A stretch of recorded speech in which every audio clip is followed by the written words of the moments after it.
Ήρθατε όλοι. Σήμερα στο Παναγιώτη πώς να μάθουμε πολλά πράγματα από ελληνικά θέματα. Έχουμε και εδώ πέρα νερό και θα κάνουμε και release sandwiches μετά από ό,τι τελειώσουμε. Αυτό να πάρετε, να ρωτήσουμε τον Παναγιώτη. Θέλω να ευχαριστήσω τον Παναγιώτη και την Χρυσούλα που μου τηλεφωνήσανε και ήθελαν να βγουν στο Όριση. Ευχαριστούμε τον Παναγιώτη και την Χρυσούλα. Θέλω σαν πρόεδρος της κοινότητας να φέρω το ελληνισμό πίσω στη κοινότητα. Θέλω να μαζευτούν το μουσείο μαζί μας, το χορευτικά, τα σχολεία, όλα αυτά. Και πρέπει να μάθουμε σαν τον Παναγιώτη που να μας σήμερα έχω ακούσει, το έχει ξαναπεί αυτό και ήταν πολύ σπουδαίο. Ευχαριστώ. Συγχαρητήρια σε εσένα και καλώς ήρθατε και να σου βάλω στο Παναγιώτη. Λοιπόν, ευχαριστούμε Παναγιώτη και εγώ με τη σειρά μου να ευχαριστήσω την ελληνική κοινότητα της Αδελαίδας, της Νότιας Αυστραλίας. Είμαι και εκπρόσωπος του Ελληνικού Μουσείου, γιατί όπως είδατε έχουμε και κάποια αποκτήματα εδώ στην άκρη του Ελληνικού Μουσείου. Οπότε κάναμε μια μικρή συνεργασία τώρα με την κοινότητα. Είναι η δεύτερη φορά που το κάνουμε. Η πρώτη φορά ήταν το 2019 σε κάποιο μικρό πανηγύρι που είχαμε. Λοιπόν, για το Ελληνικό Μουσείο, βέβαια, όλοι πιστεύω να ξέρετε, ξεκινήσαμε το 2019. Έχουμε τώρα μερικά χρόνια που έχουμε κάνει κάποιες exhibitions, κάποιες εκθέσεις με πράγματα τα οποία μας έχουν δώσει οι Έλληνες που έχουν έρθει εδώ στην Αδελαίδα από την Ελλάδα και είχαν φέρει κάποια πολύτιμα πράγματα μαζί τους. Οπότε αυτά τώρα έχουν γίνει μέρος του Ελληνικού Μουσείου και συνεχίζουμε. Λοιπόν, να ξεκινήσουμε τώρα με τη διάλεξη. Το θέμα της διάλεξης είναι αρχαία ελληνική τεχνολογία. I believe that there is nobody here that cannot understand Greek. Is anyone? Ωραία. Όλοι καταλαβαίνετε ελληνικά, οπότε μπορώ να συνεχίσω στα ελληνικά. Τα αγγλικά μου εξάλλου δεν είναι τόσο καλά.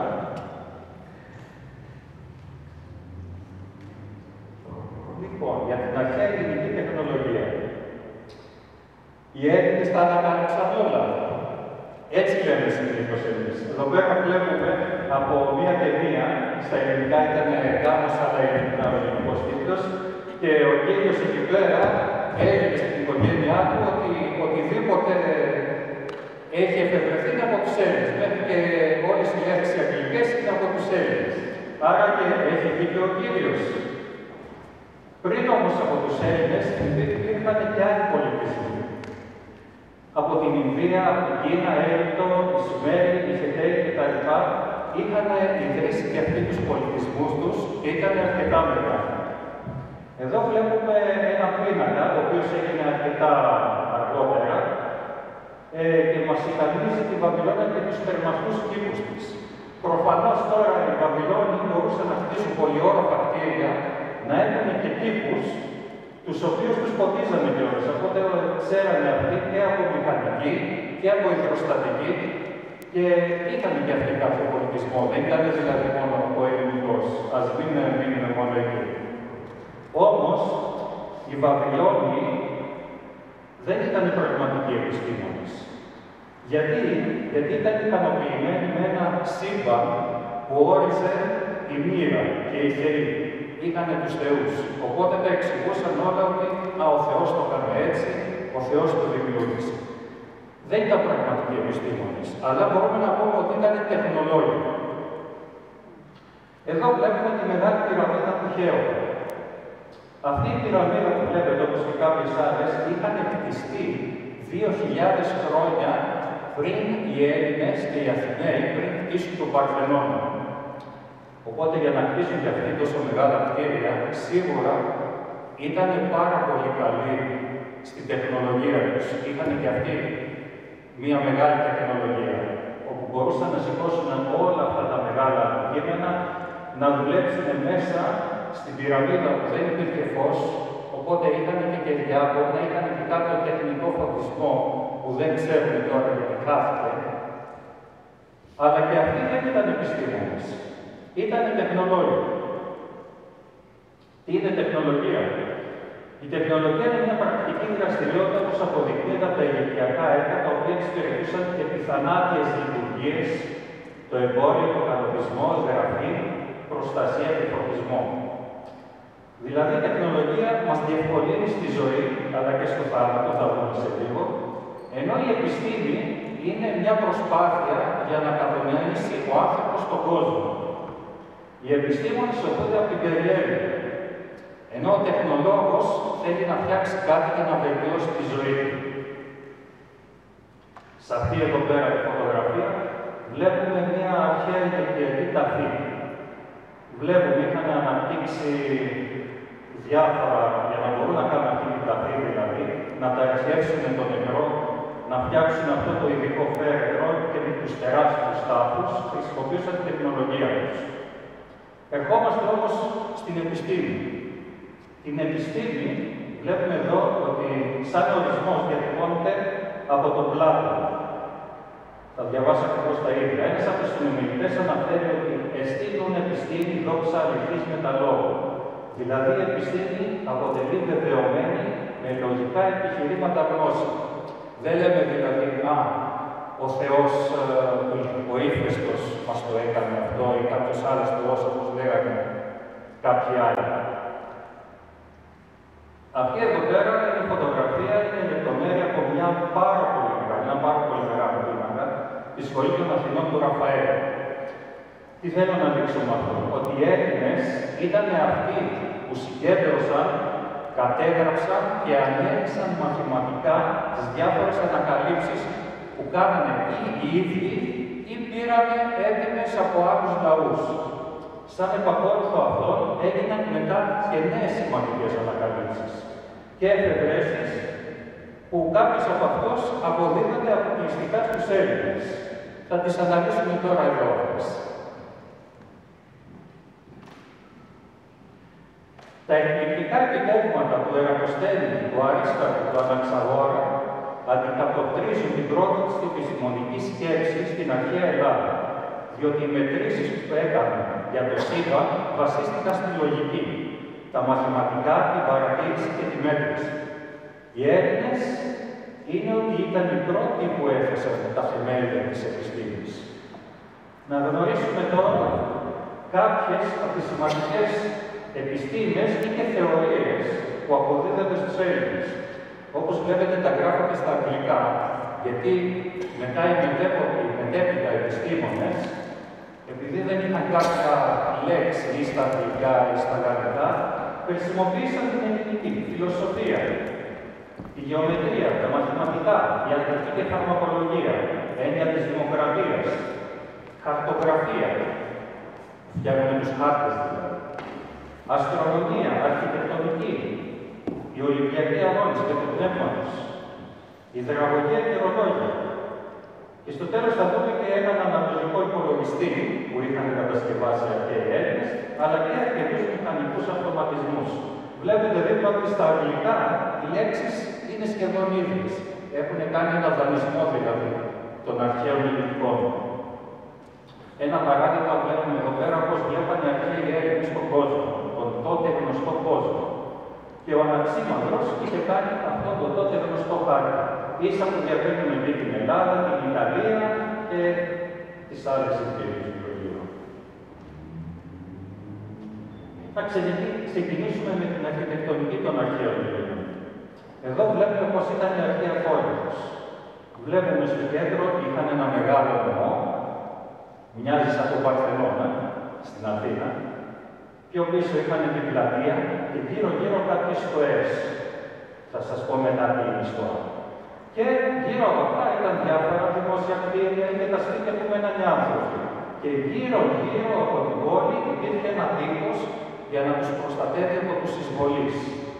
Όλο αυτό βλέπουμε ότι ήταν μια αρκετά καλά δομημένη κοινωνία 2.000 χρόνια πριν, μπορεί και παραπάνω. Ποια πόλη όμως στην Ελλάδα δεν είχε τύχη? Εδώ σας θέλω. Μια αρχαία πόλη στην Ελλάδα που δεν είχε τύχη δεν τα χρειαζόταν. Ήταν η Σπάρτη, η αρχαία Σπάρτη. Κάποτε είχαν ερωτήσει τους Σπαρτιάτες, γιατί εσείς δεν έχετε τύχη. Λέει, δεν μας χρειάζεται, έχουμε τόσο γενναίους στρατιώτες και άντρες εδώ πέρα και γυναίκες, που τα τύχη είναι για μας, δεν χρειάζεται. Εδώ βλέπουμε τον Παρθενώνα και τον ιερό βράχο της Ακρόπολης, 2.000 χρόνια πριν.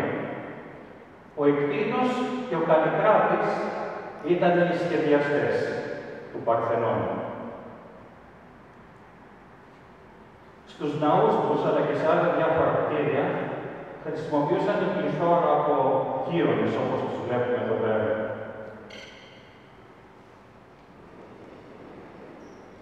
Να δούμε μια αρχαιολογική κατοικία τώρα, πώς ήταν.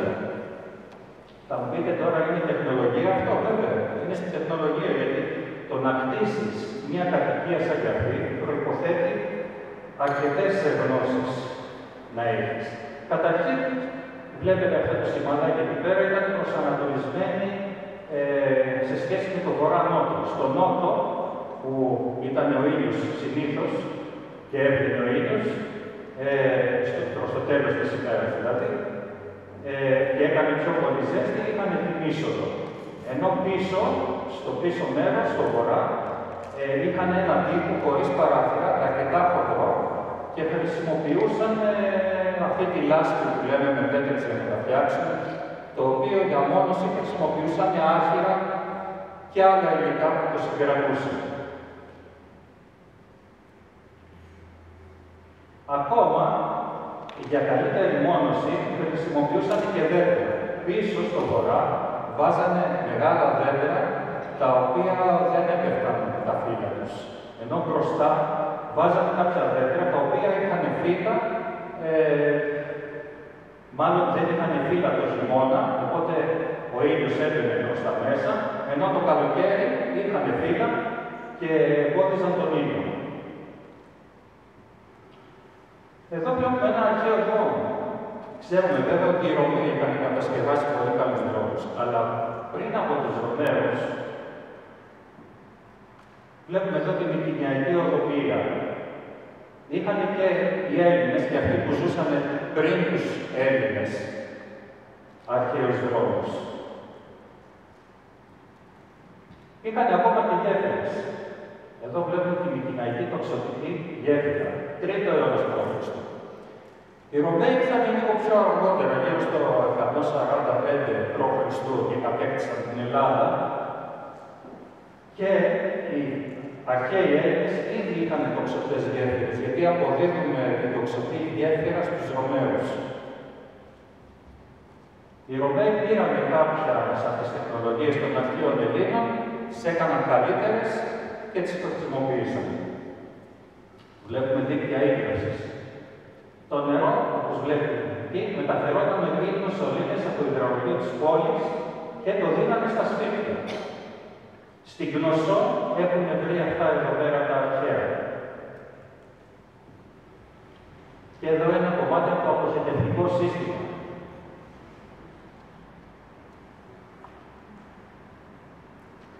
Κάτι άλλο. Αυτό τώρα μπορεί να είναι φωτογραφία από ένα ρωμαϊκό σπίτι, αλλά πριν τους Ρωμαίους είχαν βρει και στην Κνωσό ενδοδαπέδια κεντρική θέρμανση. Δηλαδή κάτω από το πάτωμα του σπιτιού τους, το οποίο μπορεί να ήταν πλάκες, είχαν αυτό το κενό και ανάβανε μία φωτιά και η φωτιά μετέφερε όλα τα αέρια κάτω από το δάπεδο και τους έστελνε. Είναι ενδοδαπέδια θέρμανση, την οποία τη συναντάμε και σήμερα. Αυτό εδώ είναι ένα σύστημα σύγχρονης κατοικίας με ζεστό νερό κάτω από το δάπεδο. Η αρχή λειτουργίας βέβαια υπήρχε εδώ και 2.500 χρόνια. Πώς ήταν τα σπίτια μέσα των Ελλήνων? Βλέπουμε ότι είχαν κοντρούς τοίχους, είχαν σκάλες ξύλινες και στην άκρη, εδώ κάτω, είναι η εστία, την οποία ανάβανε φωτιά και προφανώς από κάτω, από πάνω λίγο πιο ψηλά, είχαν μια καπνοδόκο να βγαίνει έξω από τη σκεπή. Και μέσα υπήρχαν και άλλα δωμάτια. Ένα τυπικό δωμάτιο εδώ πέρα, αρχαίο ελληνικό, πάλι κοντρή τύχη, διάφορα ανάκυτρα, κρεβάτια δηλαδή, κάτω ένα μοσαϊκό για να φαίνεται κάτι όμορφο, και όπως βλέπετε τα παράθυρα ήταν ξύλινα, δεν είχαν τζάμια τότε. Προφανώς ανοίγανε τα πατσόνια, έμπαινε μέσα ο αέρας, καθάριζε ο αέρας στο δωματίο. Μπορεί κάποιοι να τα προλάβαν και στα χωριά τους, χωρίς κανονικά παράθυρα, μόνο με πατσούλια. Τώρα, εδώ πέρα τώρα θα σε κλείνουμε με το θέμα της Οδύσσειας, της φετινής Οδύσσειας, που είναι γεύση Ελλάδας. Πώς μαγειρεύανε οι αρχαίοι Έλληνες. Εδώ πέρα είναι μια πύληνη εστία, η κουζίνα δηλαδή, που μαγειρεύουν. Ανάβανε κάτω τη φωτιά και ήταν 1, 2, 3 μάτια που βάζανε αυτές τις πύληνες κατσαρόλες και μπορούσαν ακόμα να τηγανίσουν, είχαν και ένα τηγάνι στο κέντρο.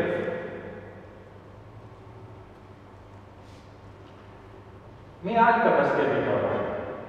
Τη λέγανε πύραυλο. Ήταν χύτρα με διπλά πηχώματα, όπως περίπου η σημερινή χύτρα. 20 λίτρα χωρές. Και πού τα αποθηκεύανε τα φαγητά, τα βάζανε μέσα σε αμφορείς. Ή φαγητά, ή λάδι, ή κρασί, τα αποθηκεύανε εκεί πέρα. Φεύγουμε τώρα από τα σπίτια. Και πάμε στα θέατρα. Οι αρχαίοι Έλληνες έκαναν μεγάλη πρόοδο και στο λογοτεχνικό κόσμο.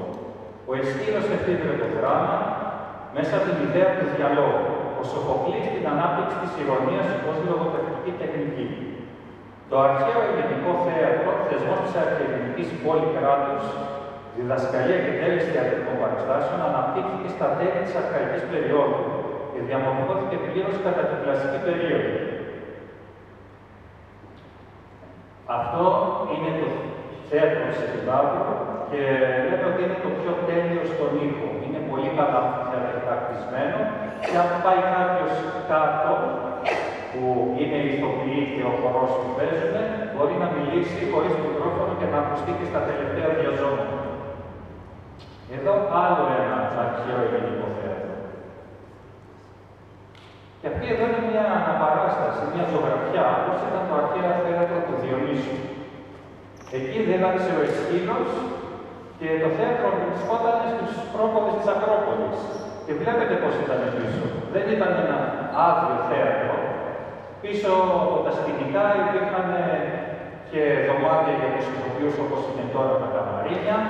Και πιο πίσω από τη σκηνή υπήρχαν κάποιοι γερανοί. Αυτό είναι ένα απλό σχέδιο ενός γερανού. Στον οποίο το γερανό τι κάνανε. Βάζανε κάποιον ηθοποιό που έπαιζε έναν θεό και κατέβαινε σαν απομηχανής θεός. Και το λέγανε απομηχανής γιατί χρησιμοποιούσαν αυτή τη μηχανή. Κατέβαινε κάτω στη σκηνή, εν τω μεταξύ το θέατρο πεζόταν βράδυ, είχαν κάποια φώτα δικά τους εκεί πέρα και έγανε με λάδι και δεν φαινόταν καθόλου, ίσα που φαινόταν λίγο το σκηνή γιατί ήταν ο ουρανός μαύρος, δεν είχε φως. Αυτό που σας είπα πριν τώρα, αυτή εδώ πέρα είναι μια στοά. Τι είναι η στοά?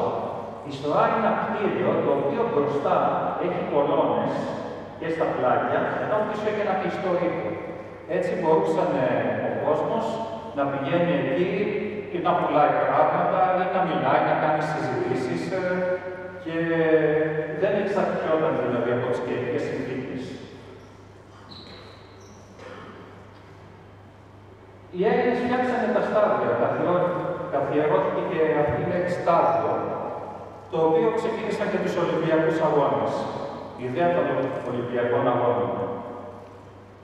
Τώρα πάμε σε κάποιες συσκευές. Ξεκινούμε από τη μουσική. Αυτό εδώ πέρα είναι η ύδραυλης. Τι είναι η ύδραυλης? Όλοι ξέρετε το αρμόνιο ή το εκκλησιαστικό όργανο. Εφευρέθηκε πριν από 300-400 χρόνια. Αν δεν είναι έτσι τα πράγματα, οι αρχαίοι Έλληνες είχαν εφεύρει αυτό τον αρχαίο τύπο αρμονίου, το οποίο είχε αυτούς τους αυλούς και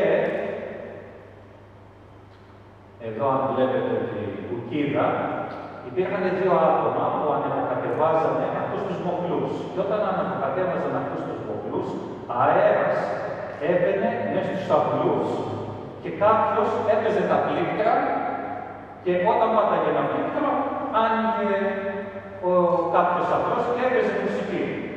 Βέβαια βλέπουμε και κάτι άλλο εδώ πέρα. Βλέπουμε λίγο νερό εδώ. Εάν παίζανε κατευθείαν με αέρα, τότε υπήρχε η πιθανότητα να με πάει μεγαλύτερη πίεση εδώ στον απλό αυτό, μικρότερη στον άλλο, και να μην ακουγόταν η μουσική ίδια. Και τι κάναμε, εφήβραμε έναν σταθεροποιητή, ένα stabilizer, με νερό. Και πέραγε πρώτα αέρα στο νερό εδώ πέρα και με κάποιο ειδικό μηχανισμό είχε σταθερή πίεση ο αέρας. Εδώ βλέπουμε την υδραυλή σε ένα αρχαίο μοσαϊκό. Και εδώ θα δούμε και θα ακούσουμε το πρώτο βίντεο, πιστεύω να ακουστεί.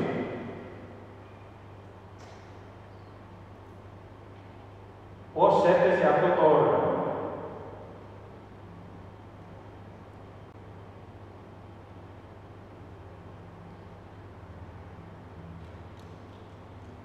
Μάλλον δεν έχω το δίχως μέσα.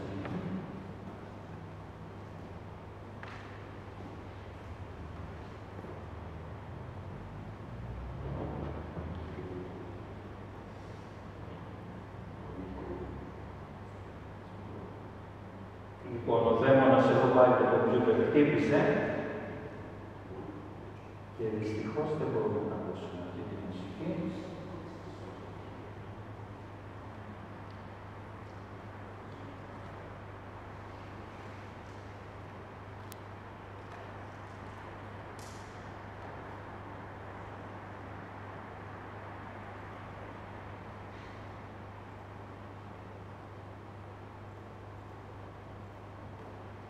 Ξαναπροσπαθήσουμε να δούμε, αλλά δεν βλέπουμε την δουλειά. Δεν πειράζει. Τα έχουμε αυτά. Και αυτό εδώ πέρα, δεν το πούμε βέβαια, ήταν ένα τραγούδι και οι νότες, και ο κύριος αυτός είναι ένας Γερμανός καθηγητής, ο οποίος έπαιζε αυτό το όργανο.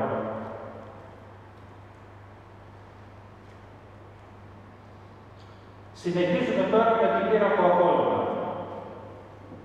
Ήταν το πιο διαδεδομένο έμβολο της αρχαίας Ελλάδας. Ένα μουσικό όργανο ιδιαίτερα δημοφιλές. Ήταν το σύμβολο του Απόλλωνα.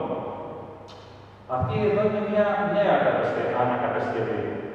Βέβαια, αυτό το κάθεταλο της Ελώνας, στη σημερινή κατασκευή, είναι ψεύτικο. Δεν σκοτώσαν τις Ελώνες οι άνθρωποι. Αυτός είναι ένα πολυαισθητικό κράμα.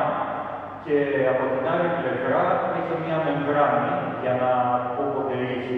Βέβαια, οι λέξεις κατασκευαζόντουσαν και από ξύλο. Όπως είπαμε, δυστυχώς δεν έχουμε τώρα ήχο. Θα τα βάλουμε μετά, μόλις τελειώσουμε. Λοιπόν, εκτός από τη λύρα, είχαμε και τους αυλούς. Εδώ αυτός ο αρχαίος κρατάει ένα δίαβολο. Είναι δηλαδή δύο αυλοί μαζί. Ο ένας έπαιζε διαφορετικές νότες από τον άλλο. Είχαν το μονόαυλο, το λαγίαυλο, το οποίο ήταν το σημερινό φλάουτο, γιατί το παίζαμε στην άκρη, και το διάβολο. Τώρα γνωρίζουμε μερικούς αρχαίους επιστήμονες. Βέβαια, θα πούμε κάποιους γιατί ήταν εκατοντάδες. Δεν πρόλαβα να το σήμερα. Ο Αναξίμαντρος, 6 π.Χ. τον 6ο π.Χ. αιώνα, υπέθεσε ότι η γη ορίζεται, ότι είναι κάπου στο κενό. Ο Πυθαγόρας είπε ότι η γη είναι σφαιρική. Βέβαια υπάρχουν κάποιοι τώρα που λένε ότι είναι επίπεδη η γη. Οι αρχαίοι το ξέραν από τότε ότι ήταν σφαιρική. Μετά, εφόσον πέρασαν τα χρόνια και ο ένας διάβαζε τον άλλο, ο Φιλόλογος είπε ότι η γη κινείται. Είναι σφαιρική δηλαδή και κινείται κάπου στο διάστημα. Ο Δημόκριτος, πολύ σημαντικός, πίστευε ότι η γη αποτελείται από αδιάσπαστα αόρατα στοιχεία, τα άτομα δηλαδή. Δεν μπορούσε να τα διασπάσει. Βέβαια ήρθε ο Αϊνστάιν μετά και μας τα έδωσε. Επίσης, ο Δημόκριτος ήταν ο πρώτος που αντιλήφθηκε ότι η γαλαξίας είναι το φως από μακριτά αστέρια. Ο γαλαξίας είναι αυτό το νέφος από φως που βλέπουμε το βράδυ. Ένας άλλος, ο Ηρακλής ο Κωτικός, είπε ότι η γη γυρίζει γύρω από τον άξονά της. Ο Αρίσταρχος ο Σάμος, ότι η γη του πλανήτες κινείται γύρω από τον ήλιο. Εμείς όμως τι μαθαίνουμε στο σχολείο εδώ. Μαθαίνουμε για τον Κοπέρνικο. Ότι ο Κοπέρνικος είπε το γεωκεντρικό, το ηλιοκεντρικό σύστημα. Ότι οι γη και οι πλανήτες κινούνται γύρω από τον ήλιο. Ο Αρίσταρχος όμως το είχε πει, το είχε καταγράψει και τώρα τελευταία βρήκαν ότι ο Κοπέρνικος, αυτός ο Πολωνός, πολύ καλός επιστήμονας, είχε πάρει βέβαια τα γραπτά των άλλων και τα βρήκα στις σημειώσεις τους και τους είχε κάνει ένα χ κιόλας για να μην τυπώσει ο τυπογράφος όλα των αρχαίων Ελλήνων, αλλά τις δικές του θεωρίες. Εδώ, παραλείψαμε κάτι. Ο Ερατοσθένης πρωτομέτρησε την περιφέρεια της γης, δηλαδή και το γύρω-γύρω της γης και την ακτίνα της γης. Και ήξερε πόσο μεγάλη ήταν, πώς το έκανε, θα το δούμε σε λίγο. Εδώ βλέπουμε τον Ύπαρο, πατέρας της αστρονομίας. Θεωρείται ο μεγαλύτερος αστρονόμος της αρχαιότητας. Έκανε τον πρώτο κατάλογο των αστεριών και επινόησε τον αστρολάβο. Ένα ειδικό μηχάνημα για να βρίσκεις τη θέση σου σε σχέση με τα αστέρια. Θεμελίωσε τη μαθηματική γεωγραφία και κατανόησε και ανέλησε ένα πλήθος από άλλα ουράνια φαινόμενα. Ένας άλλος άνθρωπος, ο Πτολεμαίος. Τι έκανε αυτός? Μέχρι τότε δεν είχαν το 0. Δεν το βάζανε στα νούμερα. Και αυτός επινόησε τον αριθμό 0. Και βρήκε και το ύψος της σελήνης. Έχουν κάνει κι άλλα. Είπαμε, δεν τα βάζουν όλα τώρα. Άλλος σημαντικός, ο Ευκλήδης, θεωρείται πατέρας της γεωμετρίας.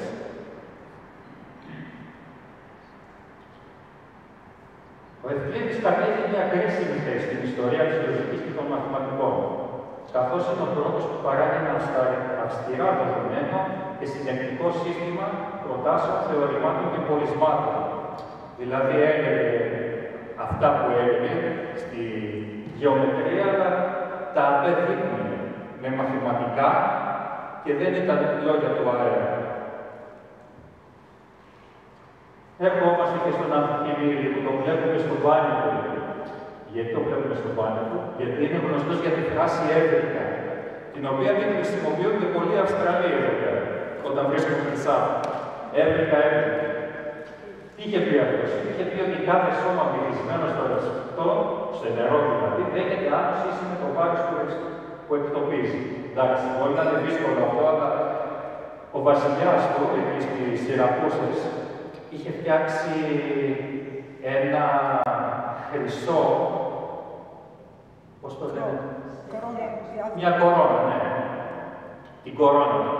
Αλλά δεν ήξερε τώρα μήπως τον κορόιδευε ο μεταλλουργός που το έφτιαξε, ο τεχνίτης, ήταν όλο το χρυσό, μήπως είχε κι άλλα μέταλλα μέσα.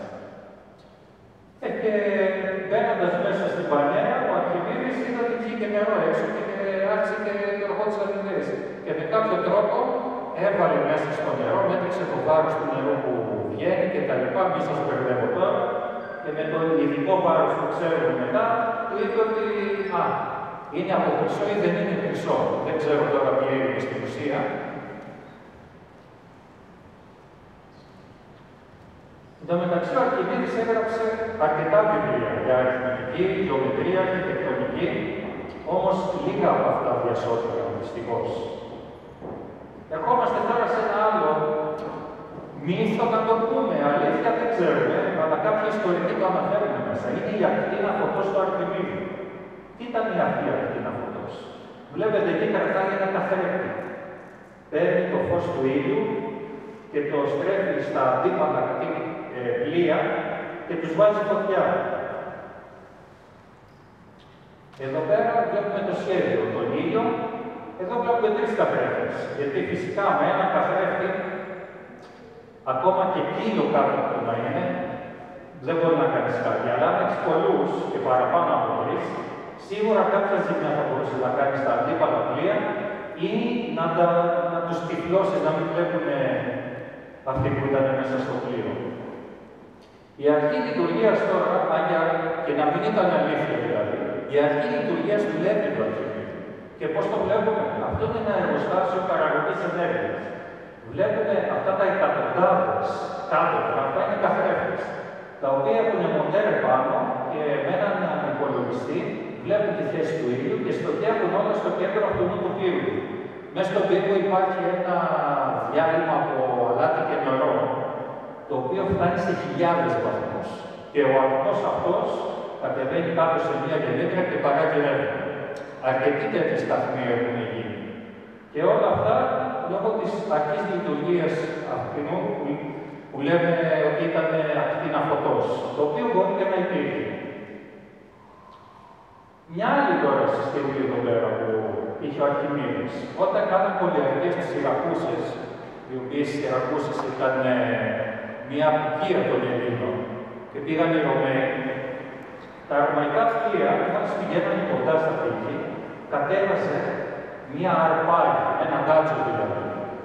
Και εφόσον έπιανε το πλοίο, μετά το ανέβαζε σιγά σιγά επάνω και μετά το άφηνε απότομα και έσπασε. Αυτές είναι οι περίφημες αρπάγες του Αρχιμίδη. Και φυσικά ή σπάζανε τα πλοία ή τραυματιζόντουσαν οι στρατιώτες που ήταν πάνω στο πλοίο.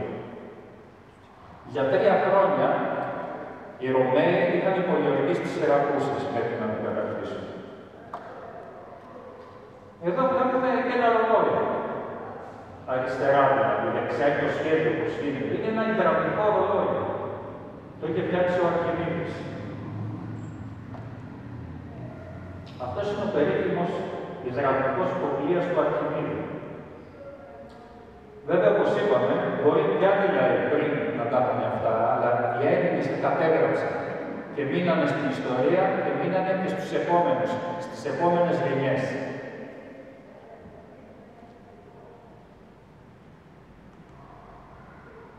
Μια άλλη συσκευή. Το οδόμετρο του Αρχιμίδη ήταν αυτό τώρα. Ήταν ένα κουτί με κάποια γρανάζια μέσα. Και αν γρανάζια και από πάνω είχαν κάτι δίσκους με νούμερο. Και όταν το σέρνανε αυτό κατέγραφε την απόσταση που έκανε. Δηλαδή μπορούσαν να πάνε από την Αθήνα μέχρι τη Σπάρτη και να δουν την απόσταση που είχε και να καταγραφεί όπως τα οδόμετρα των αυτοκινήτων. Και λέγεται οδόμετρο. Και τώρα οδόμετρο, δεν το λέμε. Εδώ πέρα έχουμε ένα βίντεο πώς λειτουργούσε αυτό το οδόμετρο.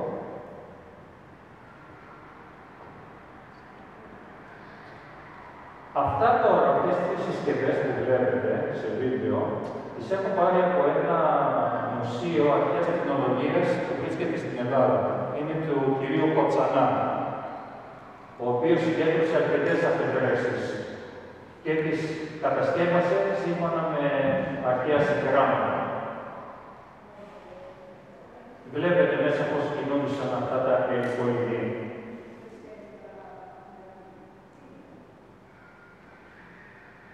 Βέβαια, είχαν δικές τους μονάδες και είχε πάνω αρκετούς δίκους που άλλαζε για μονάδα, δηλαδή να πούμε ότι ήταν μέτρο για μέτρο, μετά για τις δεκάδες τα μέτρα, εκατοντάδες, χιλιάδες, όπως είναι στο οδόμετρο ενός αυτοκινήτου. Για κάποιο λόγο αυτές οι εφευρέσεις χαθήκανε στον χρόνο. Είτε από πολέμους, ήρθαν οι Ρωμαίοι και άλλες φυλές, και μετά ήρθαν και οι Τούρκοι, χαθήκανε όλα.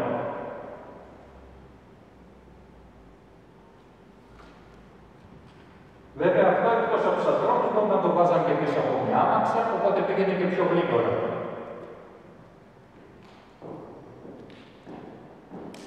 Η σφαιρικότητα της γης. Όπως είπαμε, υπάρχουν κάποιοι τώρα που έχουν και πυράβλους, GPS και κινητά τηλέφωνα που πιστεύουν ότι η γη είναι επίπεδη.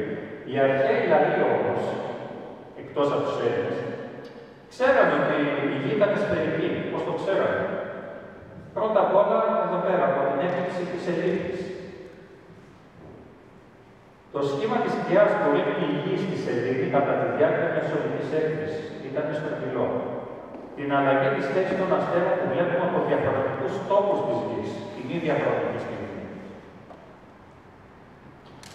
Κάποιοι λαοί που ήταν ναυτικοί λαοί, εάν καθόντουσαν κάτω στην ακτή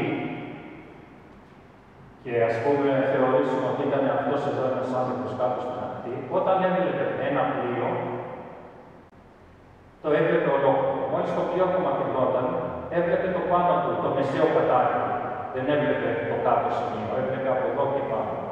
Και όταν απομακρυνόταν κι άλλο, τότε δεν το έβλεπε καθόλου. Ένας άλλος παρατηρητής όμως, αν πήγαινε στη σιλά σε ένα βουνό, βλέπετε τη γραμμή αυτή, λίγο παραπάνω. Μάλλον λίγο πιο κάτω στο πλοίο. Οπότε υπέθεσαν ότι η γη είναι στρογγυλή.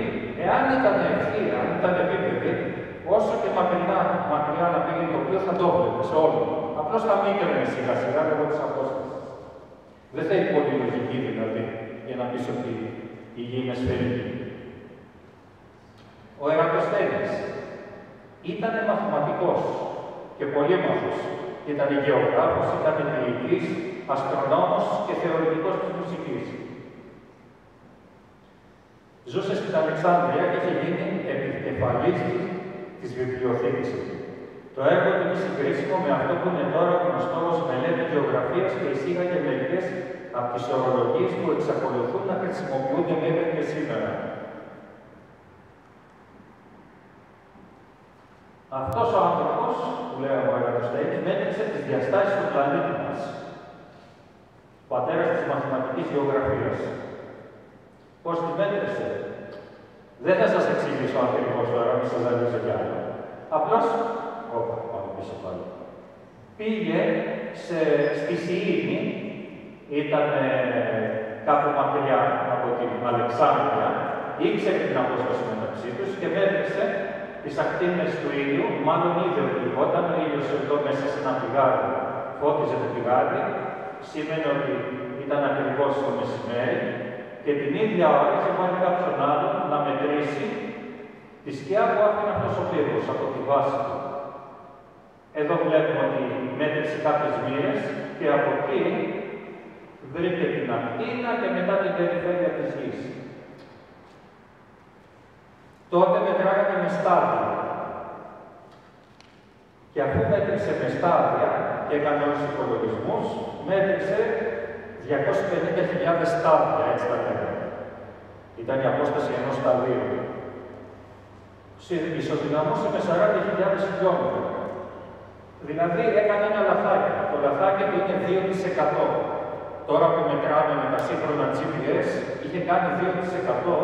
Είχε κάνει αυτή την απλή μέτρηση, γιατί ήταν καλός μαθηματικός. Πάμε τώρα στα πλοία των αρχαιολογικών. Αυτή είναι μία τριήρης. Λέγεται τριήρης γιατί έχει 3 σειρές κουπιών. Είναι πολεμικό πλοίο. Και μπορούσε να πλεύσει πάρα πολύ γρήγορα σε σχέση με τα άλλα καΐδια που είχαν τότε. Βέβαια, δεν είναι ελληνική κατασκευή. Η πρώτη κατασκευή είναι προφανώς φοινικική, αλλά οι Έλληνες την πήραν και την αναπτύξαν.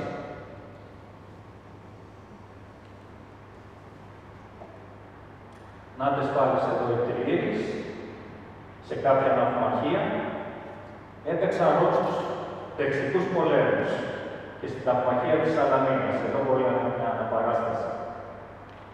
Οπότε οι Αθηναίοι εδραίωσαν την αθηναϊκή ηγεμονία.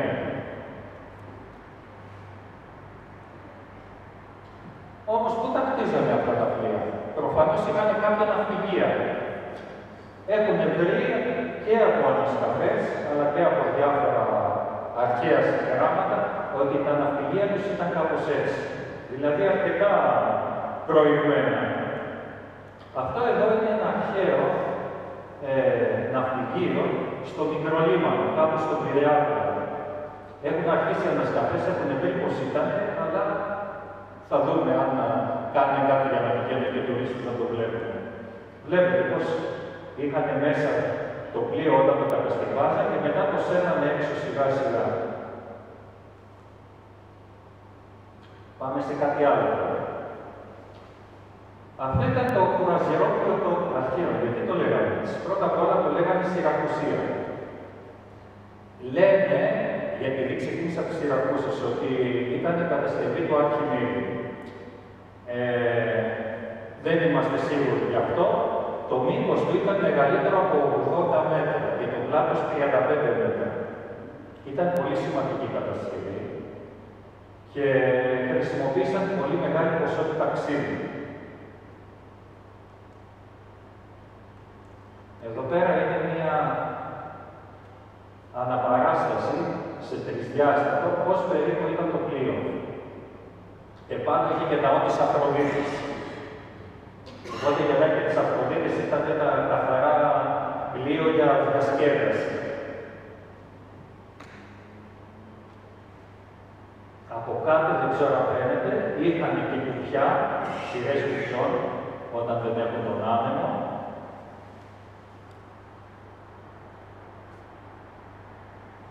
Και εκτός από αυτά, εκεί πέρα είμαστε στις Σιρακούσες, η γη που φαίνεται, μπροστά είχαν κάποια όπλα, θα τα δούμε αργότερα αυτά τα όπλα, κάποια μηχανικά όπλα για τυχόν πειρατές. Βλέπετε εκεί, αυτό το λέμε αυτόματο πολυβόλο. Θα σας εξηγήσω σε λίγο πώς συμβαίνει. Αυτό από ό,τι μάθαμε, έκανε μόνο ένα ταξίδι, πήγε από τις Σιρακούσες στην αρχαία Αίγυπτο και το δόρισαν στον Πτολεμαίο.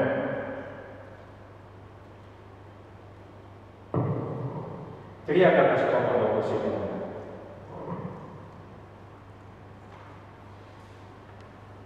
Πάμε τώρα σε ένα άλλο μυστικό όπλο, υπερόπλο των Σπαρτιατών, το ατσάλι. Αυτή η φωτογραφία, εντάξει, τώρα αυτό το σχέδιο είναι καινούργιο. Δείχνει πώς ήταν οι αρχαίοι Σπαρτιάτες. Το 1961 έγινε μια ανακάλυψη που οδήγησε επίσης σε σκέψεις για το επίπεδο της μεταλλοτεχνίας στην Ελλάδα.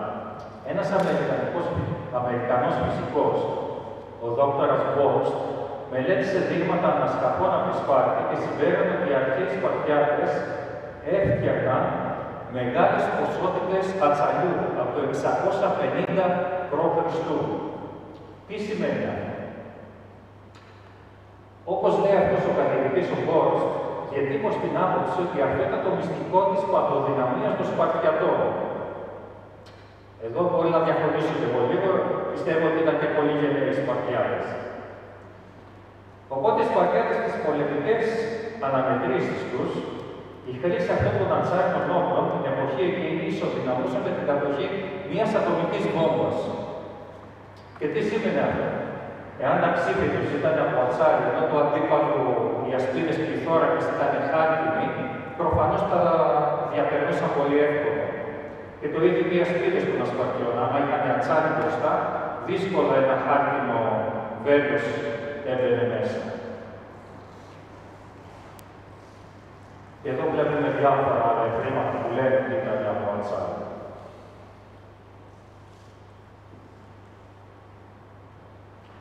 Εδώ βλέπουμε κάτι άλλο.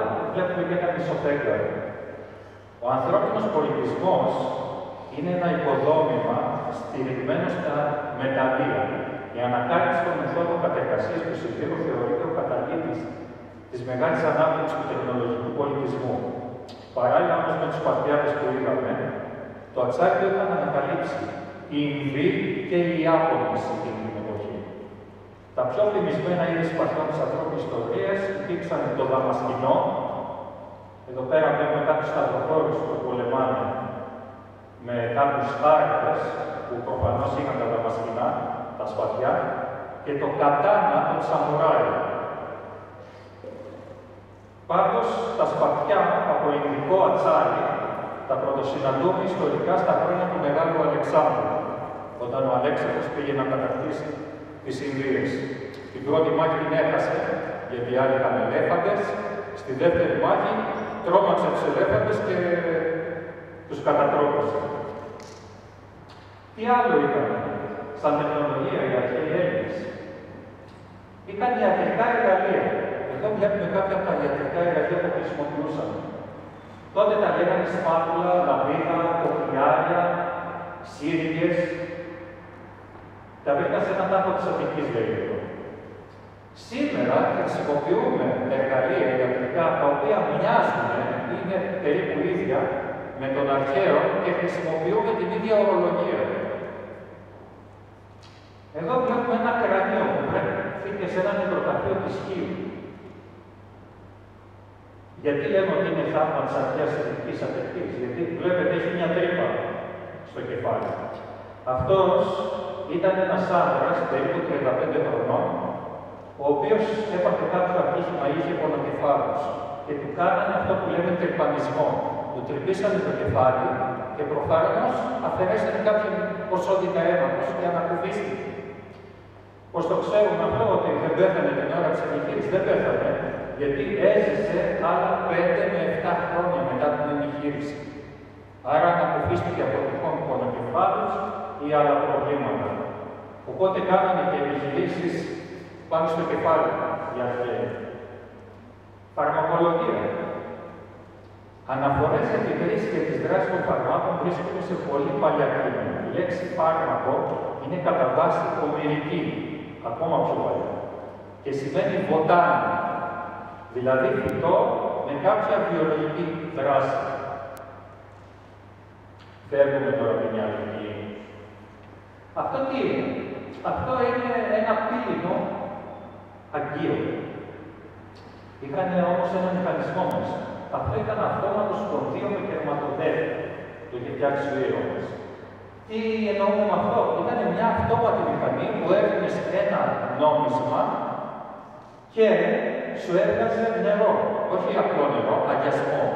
Οπότε πήγαινε στους αρχαίους ναούς, πήγαινε ο πιστός, ήξερε ότι στη μέσα πήγε ο αγιασμός, έφασε μια δραχμή, η δραχμή έπεφτε, το βλέπουμε και εδώ πέρα τώρα, η δραχμή έπεφτε μέσα σε αυτό το μεταλλικό, το οποίο άνοιγε μια βαλβίδα με το νερό και μια μικρή ποσότητα νερού έπεφτε στο κύπελο και μετά η δραχμή έπεφτε κάτω, ο μοχλός αυτός ξανανέβαινε και έκλεινε εδώ πέρα αυτή η βαλβίδα. Πολύ απλό. Αυτόματος χρωματοδέκτης εδώ και 2.000 χρόνια. Τι άλλο είχαν στους ναούς και κάτι άλλο. Το πουλί του και λαϊκά, πάλι ο Ιώνας το έχει φτιάξει. Για να διαβάσω εγώ ακριβώς τι είναι αυτό.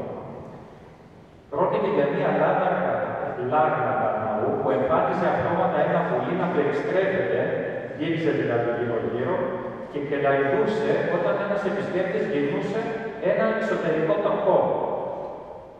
Με την περιστροφή του τροφό του πουλί περιστρεφόταν γρήγορα και το ανεστραμμένο δοχείο, όπως βλέπετε, υπηχιζόταν στο δοχείο με το νερό.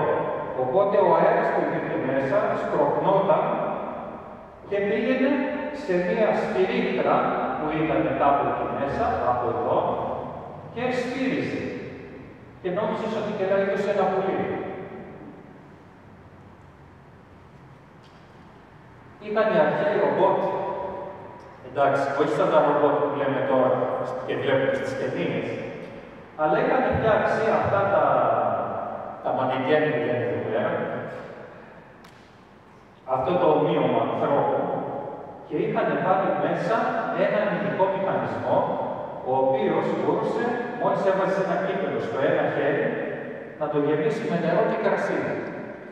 Οι αρχαίοι Έλληνες το πήραν νερωμένο το κρασί τους. Βέβαια, μπορεί να πήραν και μεγάλη ποσότητα, δεν ξέρουμε. Τώρα, πώς λειτουργούσε αυτό, έτσι στα γρήγορα? Έβαζες εσύ εδώ πέρα στο χέρι ένα κύπελο, από το βάρος κατέβαινε λίγο αυτό και άνοιγε κάποιες βαλβίδες. Οπότε, το νερό έπεφτε εδώ, βάρανε λίγο, έκλεινε η βαλβίδα του νερού και άνοιγε η βαλβίδα του κρασιού. Και έπεφτε λίγο κρασί εδώ. Μόλις κατέβαινε το βάρος λίγο ακόμα, σταμάταγαν και οι δύο βρύσες, οπότε ήταν γέμιτο γεμάτο, το έπαιρνες και έπαιρνες. Σηκωνόταν το χεράκι αυτό. Ένας αρχαίος μηχανισμός. Μπορεί να μας φαίνεται απλός τώρα, αλλά για τότε, για να το σκεφτείς, δεν ήταν εύκολη δουλειά. Είχαν κάποια άλλα, ένα άλλο αυτόματο. Είχαν κινηματογράφο.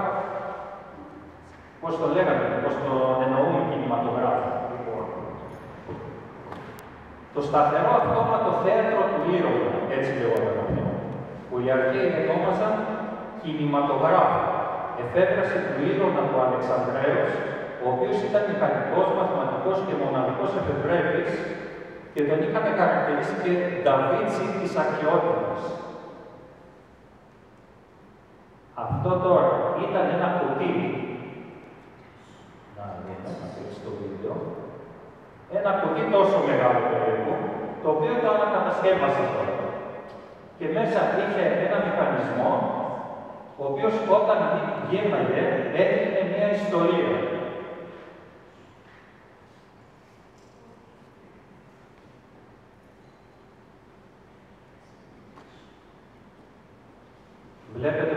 πίσω ο μηχανισμός. Το οποίο αυτό μπορούσε να παράγει και διάφορους θορύβους, όπως αστραπές. Φτάνει να γίνει κάποιος όλο αυτό το μηχανισμό.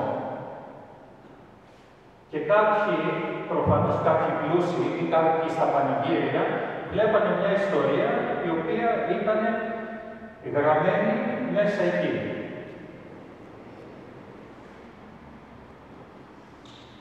Να το πάμε λίγο πιο γρήγορα γιατί είναι αρκετή ώρα αυτό.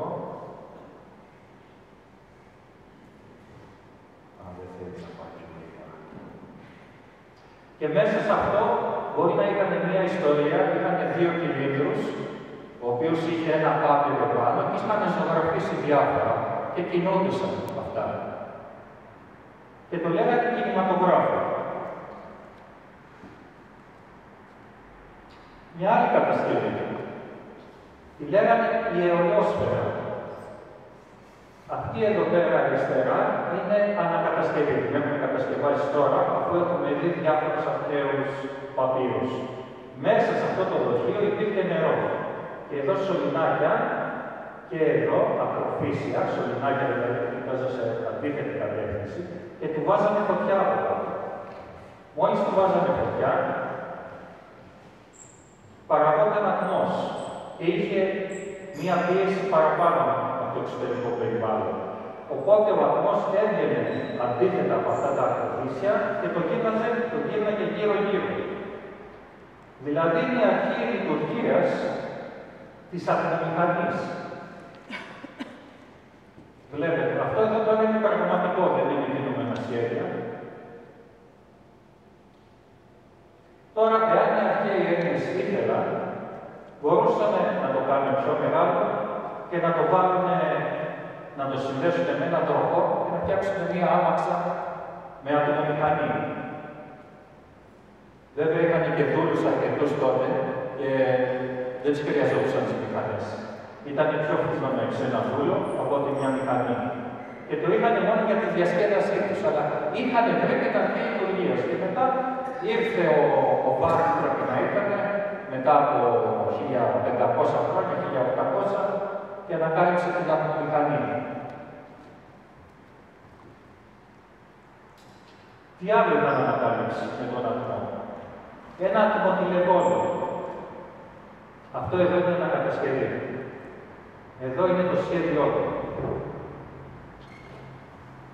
Είχε ένα θάλαμο, ο οποίος είχε πέτρες μέσα, ή μέταλλα. Ανάβανε φωτιά και αυτό ζεστανόταν. Εν τω μεταξύ είχε και ένα έμβολο εδώ πέρα, και εδώ είναι ένα κομμάτι ξύλο κλειστό. Αφού είχε ζεσταθεί αρκετά, έγιναν απότομα νερό. Το νερό γινόταν απότομα ατμός, κλείναν την βαλβίδα, ο ατμός δεν είχε που να φύγει, έσπρωχνε αυτό το έμβολο με τη σειρά του έσπαζε αυτό το λεπτό ξύλο και το ξεβόταν προς τον εχθρό. Μια άλλη κατασκευή. Αυτή βέβαια σίγουρα θα σας θυμίζει κάτι. Είναι μια πυροσβεστική αντιλία. Δηλαδή είχαν φέρει από τότε, αυτός ο ήρωας πάλι, είχε φέρει αυτή εδώ τη διπλή αντιλία. Όταν κατέβαινε αυτή, έσπαχνε ένα έμβολο, ενώ εδώ πέρα ανέβαινε το έμβολο και από αυτό εδώ πέρα το σίδερο, μέσω των σωλήνων, έγινε νερό κάπου μακριά για να σβήσει μια φωτιά. Η δίδυμη, δηλαδή πυροσβεστική αντιλία που μέχρι 100 χρόνια χρησιμοποιούσαμε, είχε φτιαχτεί από τότε. Λιθοβόλος καταπέρνης του πύλωνος. Και αυτός ήταν αυτόματος. Βάζανε κάποιες στρογγυλές πέτρες πάνω, αφήνανε ένα μοχλό και με τη δύναμη που είχε συσσωρευτεί από αυτά τα σκοινιά από εδώ πέρα, πεταγόταν μακριά. Κάτι ανάλογο είχαμε κάνει με το πυροβόλο καταπέμπτη. Πώς δούλευε αυτός. Έχουμε άλλο να δούμε εδώ. Εδώ σύγχρονος άνθρωπος έχει φορέσει και μια αρχαία πανοπλία. Βλέπετε, είχε μια λυσίδα εδώ πέρα και τράβαγε αυτό το σκηνή. Την ίδια στιγμή έπεφτε ένα βέλος από πάνω. Είχε πολλά βέλη. Έπεφτε το βέλος, πάταγε τη σκανδάλη και μετά εκτοξευόταν προς την απέναντι μεριά. Από ό,τι λένε οι μηχανικοί, αυτή είναι η πρώτη μετάδοση με αλυσίδα. Δεν έχει καταγραφεί πιο πριν. Πάμε στις επικοινωνίες τώρα. Πώς επικοινωνούσαν. Εδώ βλέπουμε την τρία. Αν πούμε ότι εδώ πέρα από τις Μικίνες θέλουν να μάθουν τι γίνεται στην τρία, φυσικά για να στείλουν κάποιον άνθρωπο να πάει περπατώντας ή με πλοίο, θα χρειαζόντουσαν μέρες, όχι και μήνες. Οπότε τι κάνανε.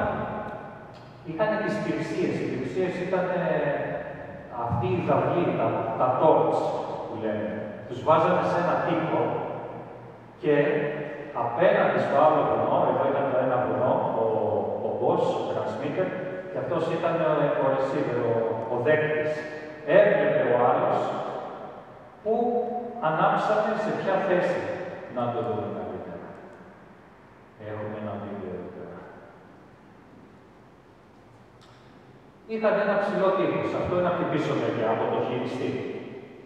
Και αυτά εδώ είναι τα γράμματα. Οπότε, αυτό είναι από την άλλη μεριά, την έξω μεριά. Έπαιρνε τον πρώτο χρυσό ή τον τελευταίο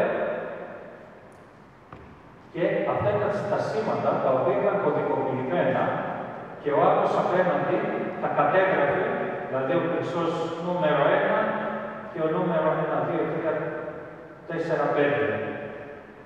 Οπότε κατέγραφε εδώ πέρα ποιο γράμμα ήταν. Και ήταν το γράμμα νη. Να το νη, το κατέγραφε. Μετά έβλεπε. Αφού κατεβάζανε τους πυρσούς, έβλεπε ποιο ήταν το επόμενο γράμμα. Ήταν το γιώτα.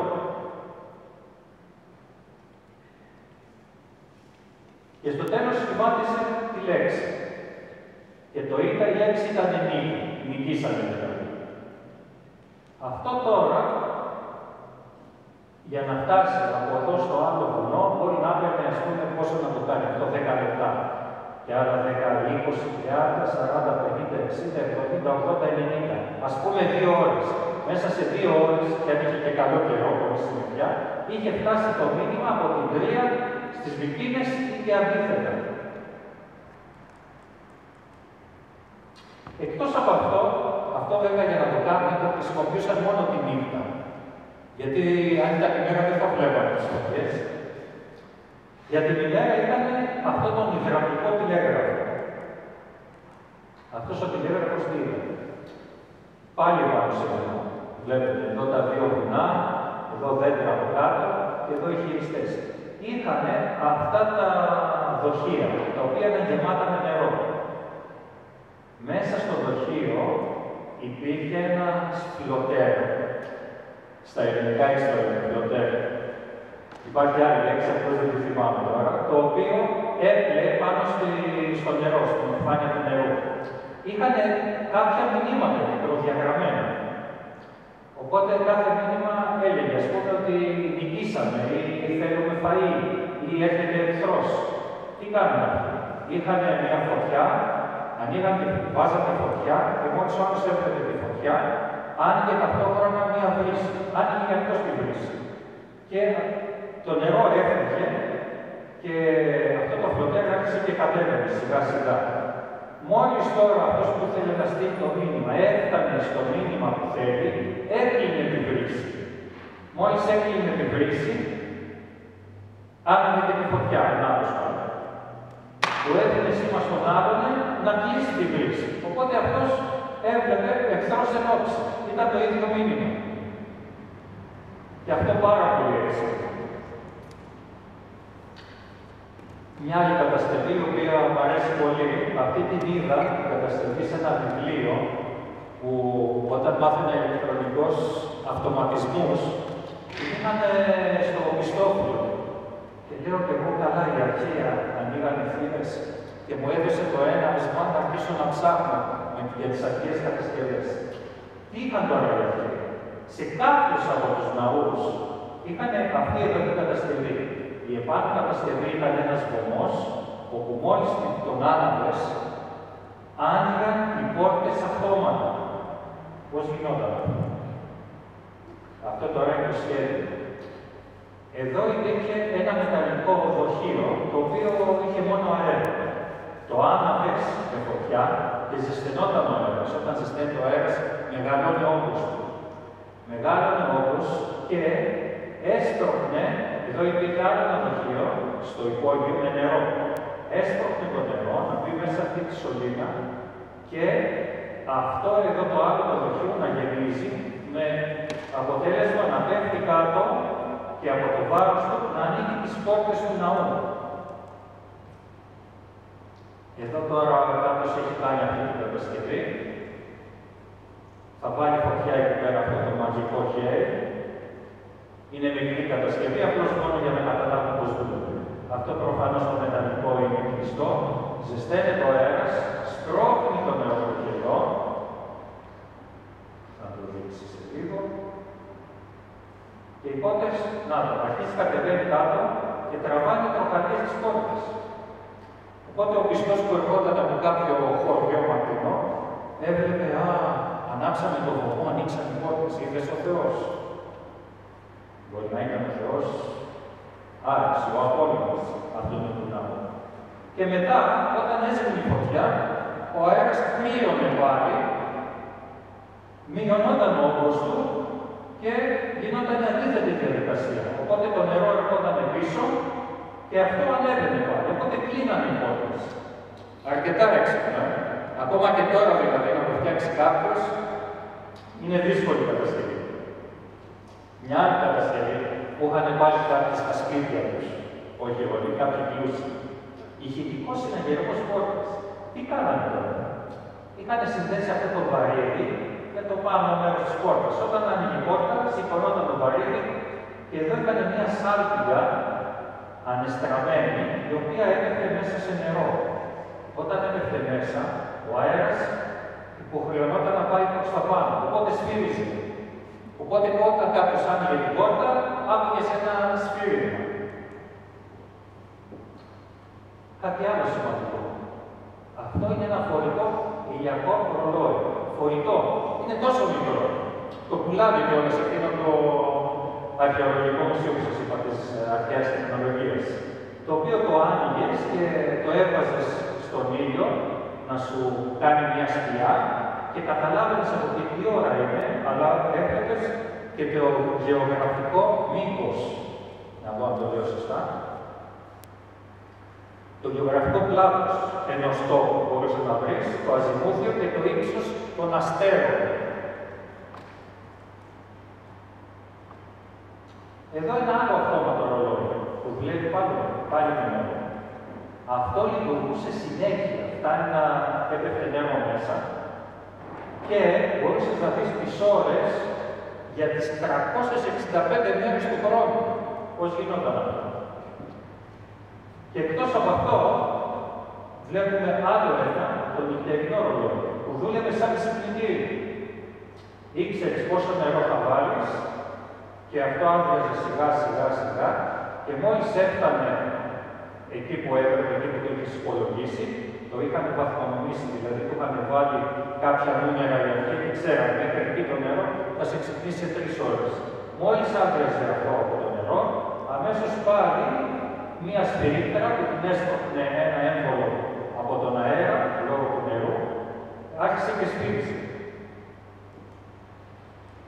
Εδώ θα δούμε για λίγο αυτό το υδραυλικό ρολόι του Φυσιμπίου, το οποίο και αυτό το έπρεπε να κατασκευάσει. Αυτός τώρα ο μικρός εδώ μας δείχνει την ώρα. Και πώς την δείχνει? Πέφτει το νερό σιγά και αυτό είναι σε ένα φλωτέ που ανεβαίνει ή κατεβαίνει.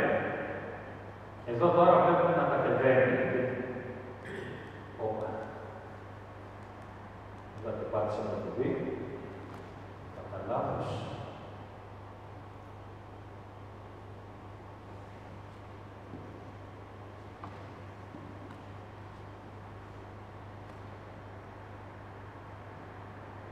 Αυτό βέβαια έκανε 24 ώρες για να ανέβει επάνω. Και ήξερε την ακριβή ώρα. Αλλά γιατί όμως το είχαν σαν κύλινδρο?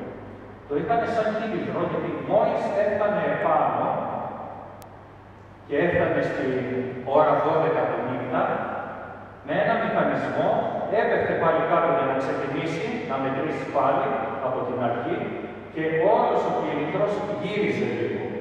Και όταν γύριζε ο κύλινδρος, οι ώρες ήταν βαθμονομημένες ξεχωριστά. Δηλαδή, θέλανε αυτές τις 6 ώρα το πρωί να βγαίνει πάντα ο ήλιος. Οπότε το είχαν φτιάξει το ρολόι αυτό, όταν έδινε 6 το πρωί, να είναι ο ήλιος να έχει ανατείνει. Ή όταν ήταν 12 η ώρα, να είναι πάντα ο ήλιος στο κέντρο. Είναι σαν αυτό που κάνουμε εμείς τώρα που αλλάζουμε μια ώρα το χειμώνα, μια ώρα το καλοκαίρι, αλλά αυτοί το είχαν με αυτόν τον τρόπο. Τώρα, επειδή αυτά είναι πολύ πλοκά, όπως θέλει να εμβαθύνει κι άλλο, να το διαβάσει κι άλλο, έχω εδώ πέρα κάποια χαρτιά που μπορείτε να μπείτε στο ίντερνετ, να βρείτε τις σημειώσεις και όλα αυτά τα βίντεο. Και πάμε τώρα στο τελευταίο, τελειώνουμε. Ο μηχανισμός των αντικειθείων. Τι ήταν αυτός ο μηχανισμός? Αυτό το πράγμα, τόσο μεγάλο, το βρήκαν κάποιοι σπουγγαράδες κάπου στα αντικείθια. Είχε γίνει ένα ναυάγιο γύρω με 2.000 χρόνια. Το βρήκαν γύρω στο 1900. Το ανασύρανε πάνω, είδαν ότι ήταν κάτι μηχανικό, δεν ξέραν τι ήταν, δεν καταλαβαίναν. Οπότε το βάλαμε στην αποθήκη του Αρχαιολογικού Μουσείου. Μετά από 50 χρόνια το ξαναθυμηθήκανε και το βγάλανε και του κάνανε ακτινογραφία. Και είδανε μέσα, αυτό είναι το πραγματικό, εδώ είναι μια ανακατασκευή, ότι υπήρχαν γρανάζια. Φτιάχνανε αρχαία γρανάζια, εμείς ξέρουμε ότι το ρολόι του εφήβραν πριν 200-300 χρόνια οι Ευρωπαίοι. Τι έκαναν αυτό? Εκτός από τα γρανάζια έξω, με ακτινογραφίες, ειδικές ακτινογραφίες που κάνανε πριν από 10 χρόνια περίπου, και μάλιστα φέραν έναν αξιονικό τομογράφο από τη Γερμανία, γιατί αυτό ήταν τόσο λεπτοπίλετο που δεν μπορούσαν να το μετακινήσουν έξω από το μουσείο. Φέραν ένα μεγάλο τομογράφο τόνων από τη Γερμανία στο Αρχαιολογικό Μουσείο και βρήκαν και άλλα πράγματα. Βρήκαν ότι αυτό ο μηχανισμός μπορούσε να προβλέψει τις ηλιακές και σεληνιακές εκλήψεις. Το είχαν υπολογίσει για 5.000 χρόνια πριν την κατασκευή του και άλλα τόσα μετά. Μπορούσαν να δουν τις φάσεις του Ερμή και της Αφροδίτης και της Σελήνης και πριν και μετά. Παρίσταται τη Σελήνη για όλες τις φάσεις. Ακριβή συσχέτιση της θέσης της γης με τον ήλιο και όλα τα ουράνια σώματα. Πλήρες ζωδιακό ημερολόγιο. Πλήρες και ακριβές ημερολόγια 365 ημερών με πρόβλεψη αυτής της ημέρας κάθε 4 χρόνια που βάζουμε και εμείς στα έτη τα δύσσιτα.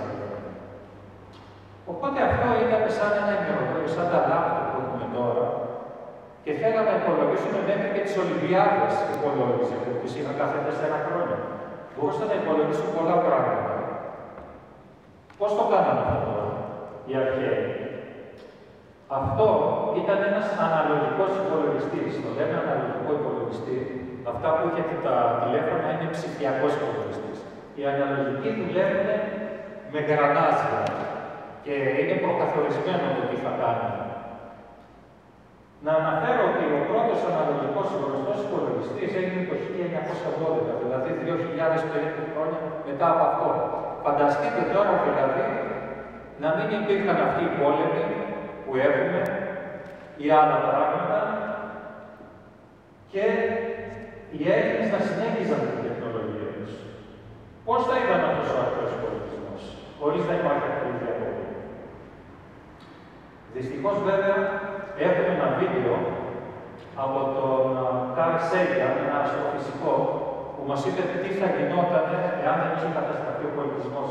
Δεν θα μπορούσαμε να ακούσουμε τον ίδιο λόγο κάποιου προβλήματος, αλλά μιλάει στα αγγλικά αυτός, αλλά θα σας πω εγώ τι λέει.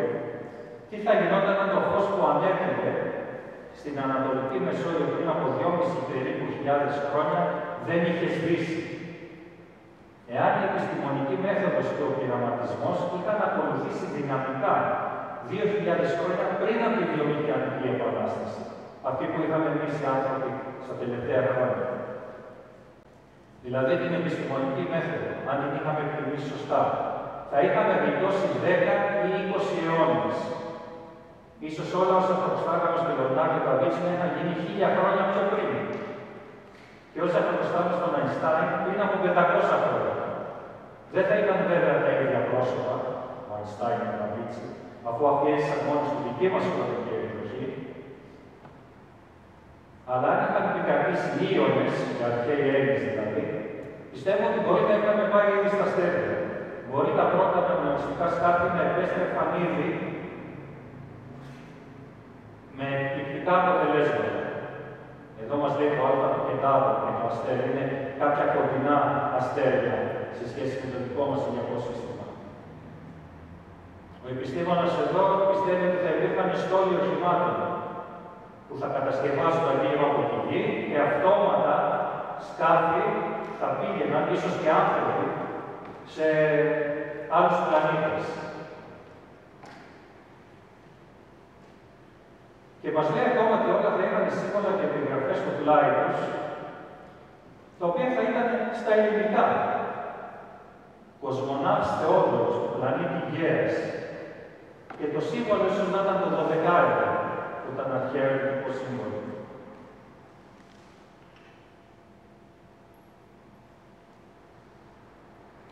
Αυτά πίστευε τώρα ο Καρλ Σέγγεν, ο οποίος ήταν διάσημος αστροφυσικός και μπορεί να έχετε δει και ντοκιμαντέρ του εκλαϊκευμένα για να τα καταλαβαίνουμε κι εμείς. Πίστευε αυτό το πράγμα ότι εάν οι Έλληνες δεν είχαν χαθεί από διάφορους πολέμους, ίσως και από διώξεις θρησκειών, είτε οι 12χριστιές που έδιωχναν τους χριστιανούς, είτε μετά οι χριστιανοί που εξολόθεραν τους 12 χριστιές, εάν δεν υπήρχαν αυτά, ίσως τώρα να είχαμε φτάσει πιο ψηλά στον πολιτισμό μας. Αυτή ήταν η διάλεξη. Πιστεύω να μην σας κούρασα, σας ευχαριστώ πολύ. Μπορείτε να κάνετε ερωτήσεις. Εάν θέλετε να βρείτε τις σημειώσεις αυτές, τις έχω ήδη στο ίντερνετ. Έχω εκεί πέρα κάποια φυλάδια που μπορείτε να διαβάσετε. Πού θα τα βρείτε αυτά? Τα έχω δωρεάν στο ίντερνετ τις σημειώσεις. Είναι αρκετές, γύρω στις 100 σελίδες. Δεν μπορούσα να τα πω αυτά βέβαια. Και μπορείτε μετά μέσα στα link που έχει να τα δείτε από το ίντερνετ, όσοι μπορείτε να μπείτε στο ίντερνετ. Εδώ μεταξύ έχω φέρει